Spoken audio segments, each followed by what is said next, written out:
뉴스쇼가 수요일에 마련하는 코너입니다. 라디오 재판정.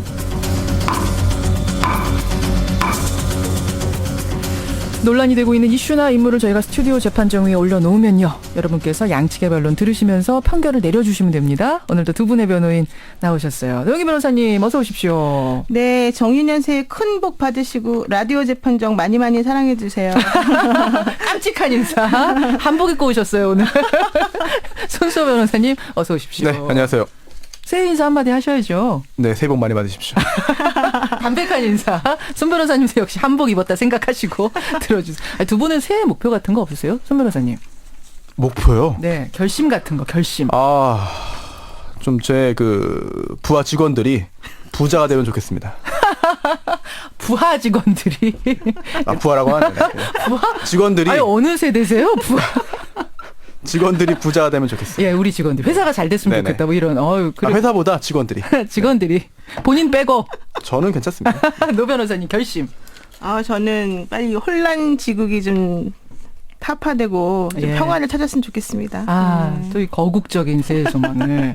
그나저나 새해 들어서면서 뭐 대통령은 기자간담회를 열고 정유라 씨는 체포되고 정말 숨가쁘게 뭐 새해 땡 하자마자 사건들이 터지고 있어요. 정유라 씨 체포 후의 인터뷰는 두 분 들으셨어요? 노 변호사님 들으셨어요? 네, 들었습니다. 손 변호사님 들으셨죠? 네. 육성 인터뷰를 저희가 어제 여러분께, 우리 청취자 여러분께 직접 들려드렸는데 그게 최초의 육성 인터뷰였습니다. 독립 PD 박훈규 PD가 저희 애청자예요. 이분이 정유라가 그 법정에 들어가기 직전에 10분 만난 인터뷰를 저희한테 제보를 한 겁니다. 저희가 제일 먼저 아침에 튼 건데 듣고서 많은 의견들이 어제 올라왔습니다. 이게 준비된 거냐 아니냐. 생각보다 굉장히 거침없다. 생각보다 밝다. 톤이 높다. 뭐 이런 이야기들이 많이 들어왔는데 두 분은 어떻게 들으셨나 궁금해요. 저는 사실 준비를 많이 한 것 같고 네. 상당히 당황스러운 상황이었을 텐데 그렇지 않습니까? 외국 법원에 가서 그럴 법하죠. 봤는데 그럼에도 불구하고 본인이 할 말을 따박따박 특히 본인이 해야만 한다고 생각되는 말들을 너무 정확하게 진술을 잘 해서 아마 이게 이분이 여러 번 이런 상황을 얘기하고 예측하고 미리 준비한 게 아닌가. 변호사와 상담 다 끝내고. 네네. 그런 생각이 좀 들었습니다. 질문하는 것 외의 이야기도 막 쏟아내는 그렇죠. 거 이제 보면서. 기자나 뭐 누가 질문하기 이전에 네. 이 사건과 관련해서 본인에게 제기된 의혹에 대해서 먼저 막힘없이 슬슬 이야기를 시작을 했거든요. 그랬어요. 네. 잠깐만요. 지금 청취자 한 분이 어제 방송을 못 들으셨다. 잠깐 그 정유라 목소리 좀 들려주면 안 되겠냐 하시는데 준비가 됩니까? 잠깐 들을까요? 저는 아예 그때는 학교를 간 적이 없었고 담당 교수님이고 뭐 하나도 모르는 시절이었어요. 제가 아기를 낳은 지 얼마 안 되고 바로 독일로 왔거든요. 2달 만에 독일 와서 바로 여기서 말을 탔어요. 그러니까 교수님이 누군지 사실상 이런 거 확인할 수 있는 방법이 하나도 없었어요. 저는 회사 일 같은 건 아예 모르는 게 항상 저희 어머니가 사인만 하게 하셔가지고 저는 아예 내용 안에 건 모르고 제가 박근혜 대통령을 뵙긴 뵀는데요. 네. 마지막으로 뵌 게 저희 아버지 그게 언제예요? 일하실 때 뵀어요. 일단 그 주사 아줌마 백 실장님이 누군지 알 것 같고요. 차은택 씨도 손 변호사님. 전 딱 네. 한 번 봤어요. 학교 일 모르고 회사 네. 일도 나는 뭐 포스트 이렇게 붙여놓으면 나는 사인만 했다. 네. 이렇게 얘기를 하고요. 박근혜 대통령 본 것도 옛날에 한번 보고 못 봤다. 이런 얘기들은 막 거침없이 해요. 네, 뭐 그럴 수도 있죠. 우리가 알지 못하죠. 그러나 과연 그 말을 액면 그대로 믿을 수 있겠느냐, 믿지 못할 정황도 많이 있습니다. 실제로 뭐 지금 방송은 안 나갔지만 돈 한 푼 없다 이런 말 했는데 돈 한 푼 없는 사람이 어떻게 보모 데리고 20대 남성 2명 대동해서 독일과 덴마크를 왔다 갔다 하면서 도피 생활합니까? 그러니까요. 자신의 말 스스로도 본인의 말의 그 진실성, 신빙성을 떨어뜨리는 것이기 때문에 어제 했던 이야기가 단순히 그런 20대 어린 여성이 당황해서 정말 진실되게 말했다. 그렇게 단정하고 동정 여론이 일리면은 진실을 밝히는데 오히려 걸림돌이 될 것 같습니다. 냉정하게 칠 건 치고 봐야 된다는 말씀이세요. 그나저나 빨리 오겠습니까? 올 가능성이 조금 있죠. 왜냐하면 정유라 씨 입장에서도 덴마크에서 그 정부를 상대로 해서 인신보호 요청 같은 것들에 대해서 이의를 제기하는 것이 사실은 편하지 않아요. 왜냐하면 그러려면 본인이 덴마크 법원에 구금된 상태에서 계속 소송을 해야 되기 때문에. 소송하는 동안 계속 구금돼 있어야 되니까. 그게 아마 1년 정도 걸릴 가능성이 있는데 그렇게 되면 본인도 아이하고 떨어져서 외국에서 계속 있어야 된다는 얘기거든요. 19개월 된 아기가 있는데 떨어져서 구금돼야 되는 그 상태가 엄마 입장에선 상당히 부담스러울 거다. 차라리 그러느니 오히려 한국에 들어와서 본인을 잘 알고 있는 지인들이 있는 상황에서 아기가 편하게 있는 것을 확인한 친척들한테 상태에서 맡기고 이러면서. 구속이 되더라도 그게 맞고요. 또 본인에 대한 혐의가 사실 생각보다 크지 않다라고 하는 것도 법조계의 시각이 있습니다. 그래서 예, 그런 걸 고려해 본다면 오히려 들어와서 수사에 협조하고 예. 정리할 건 정리하고 이런 식으로 차라리 하는 것이 낫다고 생각할 가능성도 있어요. 정유라 씨가 언젠가는 우리나라에 들어올 테고 또 그 후에 그 단죄를 받겠죠. 본인이 행한 그 범죄 행위가 있다면 그에 예. 대해서 예. 적정하게. 그런데 문제는 지금 정유라 씨가 마음만 먹으면 쉽게 특검 수사 기간을 넘길 수가 있어요. 그렇죠. 70일밖에 안 그렇습니다. 되니까. 그리고 또 탄핵 관련해서도 지금 속도를 내고 있기 때문에 헌재가 예. 이 탄핵 심판 관련해서도 정유라 씨의 여러 가지 이야기들 그리고 그로 인해서 그를 통해서 밝혀낼 수 있는 진실들이 반영되지 않을 수도 있어요. 예, 이 부분이 예. 걱정되는 거죠. 그래요. 그렇죠. 1년까지는 아니더라도 70일만 넘기면 특검 끝나거든요. 그걸 넘길 수 있다는 말씀. 예, 오늘 재판정 본격적으로 좀 들어가 보겠습니다. 오늘 재판정 주제는요. 이런 무거운 이야기, 전국 이야기하고는 조금 다른 전혀 상관없는 얘기지만 우리 생활 속에서 한 번쯤은 생각해 봄직한 그런 내용입니다. 주제부터 외치죠. 운전 중에 휴대폰 영상통화를 하다가 사고가 났습니다. 교통사고가. 이 경우 과연 휴대폰 제조사에게 책임을 물을 수 있느냐 없느냐. 영상통화로 인한 사고를 휴대폰 제조사에 책임을 물을 수 있느냐 없느냐. 바로 이겁니다. 아니 손 변호사님. 네. 이게 진짜로 일어난 소송이에요? 우리나라 사례는 아니고요. 예. 네, 미국에서 실제로 있었던 사건이고 정말로 소송까지 진행이 됐습니다. 그래요? 네, 2년 전인데요. 교통사고로 5살 소녀가 안타깝게도 이제 숨졌습니다. 예. 그런데 이 교통사고였어요. 뒤에서 차가 들이받아서 사망했습니다. 그런데 알고 보니 이 가해 차량, 뒤에서 들이받은 차량의 운전자가 운전 중에 이제 그 휴대전화 무료 영상 통화 페이스타임이라고 하는데요. 예. 이걸 통해서 영상 통화를 하면서 운전하다가 결국 사고를 낸 거거든요. 그래서 앞에 차를 들이받았고 앞에 차에 타고 있던 5살 소녀가 사망했습니다. 예. 그러자 앞에 차에 있었던 그 사망한 소녀의 부모가 뒤에 차에 가해 운전자는 물론이고요. 가해 운전자가 사용했던 그런 그 전화기를 만든 회사 예. 상대로도 소송을 제기한 사건. 그 이유는 그러면 달리는 중에는 그러니까 뭐라고 해야 되나 작동 못하게 해야 되는데 그걸 왜 하지 않았느냐. 휴대폰 제조사에도 책임이 있다 뭐 이런 거예요? 그렇습니다. 아니면 경고 문구를 썼어야 되는데 왜 쓰지 않았느냐 둘 뭐 다죠. 이런 거예요? 둘 다인데 어쨌든 그 소송을 하게 되면은 모든 주장할 수 있는 사정들 다 넣는 것이기 때문에 예. 경고 문구도 없었고 기술이 있는데 왜 반영 안 했느냐 등등의 모든 이유를 들어서 소송을 제기했습니다. 자, 이게 남의 나라 일만은 아닙니다. 왜냐하면 우리나라에서도 운전 중에 영상 통화하고 문자 주고받는 사람들 많이 보셨죠. 이게 휴대폰 제조사가 애초에 운전 중에 작동을 안 하게 장치를 해놨으면 이런 위험한 일도 없었을 텐데 이거는 휴대폰 제조사 문제다 이렇게 생각할 수도 있고 반대로 오바다 이렇게 따지면 도대체 어디까지 책임을 져야 하는 거냐라고 주장할 수도 있습니다. 그래서 오늘 재판정에 올려보겠습니다. 노 변호사님은 어느 쪽? 저는 조금 지나치다. 그거는 좀 오바다. 예, 그런 입장입니다. 제조사 책임까지는 예. 오바다. 손 변호사님. 이번 사안의 특수성을 고려할 때 휴대전화 제조사의 책임이 있다는 입장입니다. 책임 있다. 유죄다. 여러분 보내주세요. 손해배상 책임이 있다. 50원의 단문 100원의 장문 유료 문자 샵 1212 카톡 레인보우까지 열려 있습니다. 제조사가 책임 있다. 유죄다 생각하시면 손변. 책임, 유죄 이렇게 보내주시면 되고요. 책임질 일 아니다. 제조사까지는 생각하시면 노변, 무죄, 책임 없다. 이렇게 지금부터 보내주시면 되겠습니다. 어떤 분이 먼저 얘기하셔야 될까요? 손 변호사님. 네. 책임이 있습니까? 책임이 있습니다. 왜요? 네, 왜냐하면 이게 운전 중에 영상 통화를 한다라고 예. 한다면 당연히 사고 발생 가능성이 높아지겠죠. 그리고 사고 발생 가능성이 높아지면은 그로 인해서 사고 발생 가능성이 높아지게 하는 것 자체는 문제가 되는 겁니다. 그런데 운전 중에 휴대전화를 썼다고 해서 모두 다 손해배상 책임이 인정된다? 그렇게 보기는 어려워요. 예. 당연히 어렵겠죠. 예. 그런데 이번 사안의 특수성이 있습니다. 어떤 특수성? 뭐냐면 실제로 이 회사가 운전 중에 휴대전화를 특히나 휴대전화 그 중에서도 영상 통화를 할 수 없도록 하는 기술이 있었어요. 막으려면 막을 수가 네. 있었는데 게다가 특허 출원해가지고 특허까지 받았어요. 특허도 가지고 있었는데 네. 그러니까 시속 얼마가 되면 멈추게 하는. 그렇습니다. 이제 빠르게 이동할 때는 GPS를 통해서 예. 확인해서 빠르게 이동할 때는 영상 통화를 하지 못하게 하는 기술이 있었는데 예. 그 기술을 해당 전화기에 반영하지 않아서 결국은 가해 운전자가 영상통화를 할 수 있었고 영상통화를 해서 사고가 발생했기 때문에 이거는 손해배상 책임이 인정된다라는 주장이죠. 노 변호사님. 뭐 특허가 있으면 다 무조건 그 특허를 반영해야 되는지 제품에 그거는 좀 의문이고요.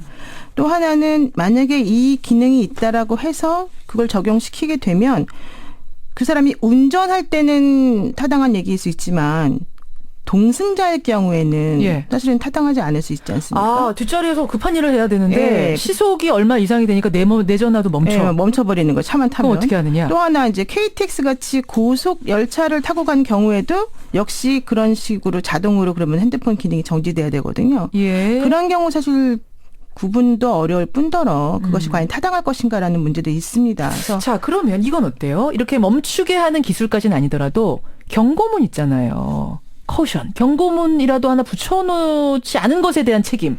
기본적으로 우리나라 같은 경우에는 운전 중 휴대전화를 사용하면 안 된다라고 하는 것은 벌써 옛날부터 우리 모두가 알고 있는 상식이거든요. 상식의 문제다. 경고문을 붙여야지만 상식의 우리가 문제다. 그 행위를 하지 않는다. 이게 아니라는 거죠. 손 변호사님, 상식의 문제인데 거기다 굳이 경고문까지? 이게 네. 어떻게 회사 책임이냐? 네. 상식의 문제이지만 그리고 현행법상 운전자는 휴대전화 사용하면 안 되지만 예. 그래도 사용하는 경우 있거든요. 그렇다면 그리고 사용할 수 있도록 만들었잖아요. 그렇다면 경고문 정도로 붙이는 것이 타당하다라고 보이고요. 또 하나가 예. 이 특허의 특성을 봐야 됩니다. 뭔데요? 이 특허는 안전에 관련된 특허예요. 어. 따라서 기타 뭐 사용의 편의성이라든지 흥미를 위한 그런 분야의 특허라고 한다면 예. 적용하지 않아도 괜찮습니다. 그러나 예. 이 특허는 안전, 특히나 생명과 직결될 수 있는 특허이기 때문에 반영을 해야만 하는 것이죠. 왜냐하면 이 특허를 왜 개발했겠습니까? 왜 이 기술을 개발해서 이 특허를 왜 받았겠습니까? 아니, 그리고 특허 받아놓고 왜 안 씁니까? 그렇습니다. 이게 이 특허라는 게 운전하는 동안에 영상 통화를 하게 되면 사고 발생률이 굉장히 높아진다. 예. 위험하다. 그럼 알기 때문에 낸 특허다. 그걸 알았기 때문에 이 기술을 개발했겠죠. 그런데 왜 적용 안 노 했을까요? 변호사님 왜 웃으세요?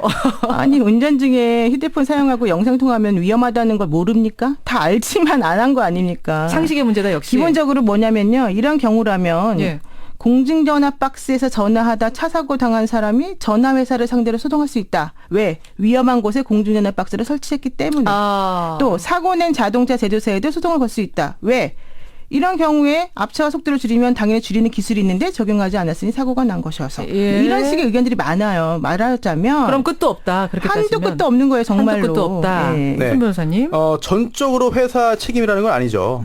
회사가 모든 책임을 지라는 건 아닙니다. 100% 지라는 건 회사의 아니다. 책임도 일부 있다는 얘기고요. 그게 첫 번째고 또 두 번째는 좀 전에 공중전화 부스를 말씀하셨는데 예. 공중전화 부스를 정말로 위험한 곳, 설치하면 안 되는 곳, 사고 위험률이 높은 곳, 과거에 사망사고 났던 곳에 설치하면 안 되는 거예요. 그러고 보니까 그건 또 그러네요. 안 되는 거예요. 그 안 구체적인 되는 거. 사정을 봐야 되는 그거는 거고 소송의 여지가 있는데. 아주 예외적인 경우까지 생각을 해줘야 되는 거예요. 아니 거기서 그렇게 말씀하시면 안 되죠. 김여정 저 앵커님. 중립을 지켜야죠. 아니 차 사고 난 것이 얼마나 많은데 그 도를 다 없앱니까? 근데 그런 말이죠. 곳이라고 한다면 설치하지 않거나 아니면 안전조치를 취해야 되는 거지 방치하면 안 되는 이제 거죠. 편향적인 태도를 보이시는데. 청취자 의견 보겠습니다. 9342님은 손해배상 의무가 있습니다. 왜냐면요. 사용자도 물론 잘못 있다. 일부 있지만 운전 중에는 자동으로 정지되도록 지금 DMB가 그런 식이다. 지금 자동차의 그 DMB는 정지가 되도록 법규로도 정해져 있는데 영상통화도 같은 식으로 이해해야 된다 하셨어요. 반면에 9023님은 아니 그럼 자동차 제조사는 운전자가 음주를 할 경우에 그러고 차를 탔을 때는 시동 걸리지 않도록 해야 될 의무가 있습니까? 아니 거기다 경고 표시 해놔야 됩니까? 이런 문자 주셨거든요. 실제로 그런 기술이 개발이 됐죠. 그래요? 네, 그래서 아예 운전석에 앉으면 그 음주 감지를 해가지고 음주한 상태에서는 시동이 안 걸리게 하는 그런 기술이 차가 있습니다. 있어요? 예, 그런 차가 있는데 개발 비용이나 이런 것들이 많기 때문에 실용화가 아직은 실용성이 떨어지는 것이고요. 만약에 이 영상 통화를 금지할 수 있는 제한할 수 있는 기술이 특허 개발됐고 정말 그 큰 비용 부담 없이 할 수 있는 것이라고 한다면 해야 되는 것이고 안 한 게 잘못이라는 거죠. 자, 여러분 문자 보내주시고요. 이게 사실은 그러니까 그 기업의 책임을 미국은 굉장히 중시하잖아요. 그러다 보니까 이렇게 생긴 모양이에요. 그래서 경고문이요. 제가 미국 제품에 실제로 적힌 경고문들을 보니까 이런 기상천외한 것들이 있습니다. 먼저 소형 트랙터에 붙어있는 경고문. 위험. 죽음을 피할 것. 죽음이 오면 피하시오. 이런 경고문이고요. 다리미에 붙어있는 경고문은 셔츠를 입은 상태에서는 다림질하지 마시오. 이해하셨어요? 셔츠 입은 상태에선 다림질하지 마시오. 유모차에는 아동을 주머니에 넣지 마시오. LCD 패널에는 먹지 마시오. 이런 게 붙어 있대요. 슈퍼맨 복장을 팔면서는 경고문에 이 옷을 입고는 날 수 없습니다. 진짜 날려고 하는 사람이 있다는 거예요. 지도가 그려져 있는 냅킨에는 이 지도를 보고 항해하지 마시오. 이렇게 붙어 있을 정도로 미국은 경고문이 상식적이라고 생각하는 것에도 붙어 있다는 얘기거든요. 노영희 변호사님. 그래요. 뭐 사실 경고문을 붙이는 것 자체가 나쁜 게 아니고 당연히 붙일 수 있으면 붙였으면 좋았겠죠. 그러나 모든 것을 다 예측해서 미리미리 다 경고문을 다 붙여야 되는 그런 상황은 아닌 것 같고 특히 이제 이 사건이 일어났던 텍사스 주 같은 경우에는 예. 주 고속도로에서 18세 이상 운전자에게 휴대전화 사용을 제한하는 법률 자체도 없었어요. 아, 그래요? 예, 그렇다면 영상 통화는 고사하고 휴대전화에 대한 법률도 없었어요. 예, 그렇다면은 정말로 그 사람은 오히려 그런 제한을 두지 않은 텍사스 주를 상대로 소송한 게 더 맞지 않았을까라는 생각이 제가 들고요. 예. 그다음에 이제 경고문을 붙이는 것 자체가 나쁘다 안 나쁘다 이걸 얘기하는 게 아니고 예. 현재로서는 그래야 될 의무가 일단은 없다는 거예요. 우리나라 법에도 그렇고 이 외국에서도 그렇고 예. 그래서 그런 부분들을 조금 미리 생각을 해야 될 것 같아요. 법이라고 하는 것은 최소 침해성 원칙을 반드시 적용해야 되거든요. 그게 뭐예요? 최소 침해성 원칙이라고 하는 거는 뭐 도덕이나 사람들이 일반적으로 옳다고 생각하는 것을 예. 기준으로 우리가 판단하는 것이 아니고 그냥 최소한도로 지켜야 되는 부분에 대해서만 사람들의 그런 상황을 규제하는 것이 바로 법의 기능이다라고 하는 거거든요. 아, 법이 너무 많이 나가지 네, 말아라. 규제하지 그렇습니다. 말아라. 손 변호사님. 네, 맞습니다. 그 부분에 동의하고요. 다만 최소가 어디냐에 대한 개념이 다를 수 있어요. 최소라는 거는 국민의 생명과 직결되는 부분은 반드시 포함됩니다. 예. 따라서 이처럼 운전 중에 휴대전화, 영상통화를 함으로써 위험이 발생할 수 있다라고 한다면 예. 이 부분에 대해서는 적극적인 법적인 규제가 필요하고 또한 금지하는 법규가 없다 하더라도 일반 규정이 있죠. 손해배상 관련해서 민법 750조라든지 불법 행위하면 손해배상한다. 이런 규정을 통해서 예. 얼마든지 손해배상 책임 인정되는 것이 마땅하지 않아 생각됩니다. 그래요. 여러분 보내주십시오. 50원에 담은 100원의 장문 유료 문자입니다. 샵 1212 카톡 레인보우까지 보내주시고요. 이번 이 재판정 주제에 대한 것 말고도 여러분 나는 이렇게 했으면 좋겠다. 좀 규제했으면 좋겠다. 움직일 때는 영상통화 못하도록 했으면 좋겠다. 바람이 있으면 보내주시고 아니다 싶으면 또 아니다는 의견도 보내주세요. 손 변호사님. 네, 기업의 책임을 한번 생각할 필요가 있을 것 같아요. 예, 기업이 새로운 기술을 개발하는 거 인류의 뭐 번영이나 행복을 위해서 당연히 필요하고 권장돼야죠. 그렇죠. 그런데 결국 기업은 그를 통해서 그러한 행위를 통해서 결국은 이익을 추구합니다. 예. 이익을 얻습니다. 예. 그렇다면은 그러한 그 기업의 이익을 얻는 것에 따라서 기업의 책임도 인정돼야 됩니다. 그렇다면 이 기업의 책임이 뭐냐? 일단 그러한 기술을 활용하는 사람들, 이용하는 사람들에 대해서 안전을 지켜줘야 되거든요. 예. 그렇다면은 전적인 책임을 기업에게 주자는 게 아니라 기업도 책임이 있다는 점을 알려주자. 그런 내용이죠. 알겠습니다. 자, 재판정 문을 좀 닫아보겠습니다. 어떻게 결과가 나왔을까요? 미국에서 실제로 벌어진 일입니다. 운전을 하면서 휴대전화 영상통화를 했어요. 그러다가 사고를 했습니다. 이 경우에는 이 휴대전화 제조사, 경고문이나 특허 기술을 쓰지 않은 휴대전화 제조사에게도 일부 책임이 있는가 없는가. 여기에 대한 우리 청취자 배심원들의 선택은 66대 34, 66%대 34%로 책임 없다. 노변의 손을 들어주셨습니다. 이렇게 나왔네요. 손 변호사님. 네, 항상 힘겨운 과정을 거쳐서 힘겨운 배틀을 거쳐 노 변호사님. 저는 오늘 조금 진행에 불만이 많습니다. 발언 시간이 너무 적습니다. 발언 제가 시간이. 말할 수 있는 시간이 거의 없었는데요. 그러네요. 예, 어쨌든 앞으로 조심해 주시겠죠? 저요? 네, 농담입니다. 어쨌든 감사합니다. 예, 여러분, 그 휴대전화는요, 영상통화든 음성통화든 운전 중에는 하시면 안 돼요. 그렇습니다. 이거는 이게 뭐 제조사의 책임이 있고 없고 문제가 아니라 상당히 위험하다는 거 반드시 기억해 주시고요. 오늘 그런 의미에서 재판정에서 한번 다뤄봤습니다. 두 분 건강하시고요. 새해 복 많이 받으십시오. 네, 고맙습니다. 다음 주에 감사합니다. 뵙겠습니다. 재판정이었습니다.